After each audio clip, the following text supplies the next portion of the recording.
看看一个回山里搞事业的男人一天有多爽。今天上班有点晚了，10点多钟了才来上班。先伸个懒腰，拿手机出来看看我最爱看的沙雕动画，提提神仙。反正就自己一个人上班，也没有人管，没有人打扰。11点出头了，先把活给干了先，把五指毛桃拿出来晒一下，敲一下看一下干了没有。今天事情也不多，就晒一下五指毛桃，发几件货就可以收工了。很多年没有搬砖了，在外面浪习惯了，突然之间要搞事业要搬砖了，有点不习惯了。干完活之后看一下动画片，不知不觉已经1点多钟了，赶紧收拾东西，把快递拿出去发货，收工下班。拿快递出去，顺带买了点菜回来，买了一块猪肉和一些配菜，买了个6、7斤的大烟鸡，这个烟鸡也不老，也就1年多而已。今天买的这个烟鸡25块钱1斤，不知道屏幕前的你们那边卖多少钱1斤呢？早上还有点冷，下午就热了，先把衣服放好先。站在我这个吊脚楼，看着外面的风景，真的太舒服了。点根文先，再看一下动画片。这动画片看不得，越看越上头。看的时间过得很快，不知不觉就4点多钟了，赶紧把鸡给处理了。今天晚上的晚饭还没有着落呢。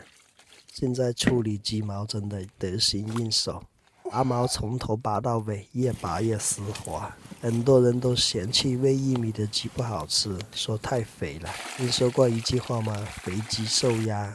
果喂玉米的鸡都不好吃，那还有什么鸡好吃的呢？吃鸡我就喜欢这种喂玉米的鸡，吃起来肥而不腻，皮又脆。傻狗一个，你看到这个眼屎，来，别动，很久没有逗小黄了，拿石头丢出去给它找一下，锻炼一下小黄的体力。抽空切点配料，这个就是我最爱的调配料了。香菜、葱、蒜米，把辣椒拍扁，这样辣椒的辣椒味就出来了。切点芹菜，再切点蒜苗来配这个猪肉一起炒。要想生活过得好，必须要有酒有肉啊！切几一算，今天又是美好的一天。今天就做一道小时候的味道：猪肉炒蒜苗、芹菜。鸡的话，整个煮熟，然后捞起来。要吃哪块就切哪一块来，跟我这个调配料一起来沾着吃，特别香。不跟大家浪费口水了，认认真真的搞饭吃了。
你看着我干什么？是心虚，回皇传。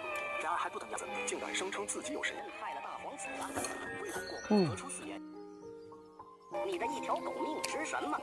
在旁人看来，杨旭手中拿2炷香，一会就燃烧了好大，比我想更香艳。大家放心，皇上虽然会一点香灰落地，不等杨旭开口，魏公公要知道。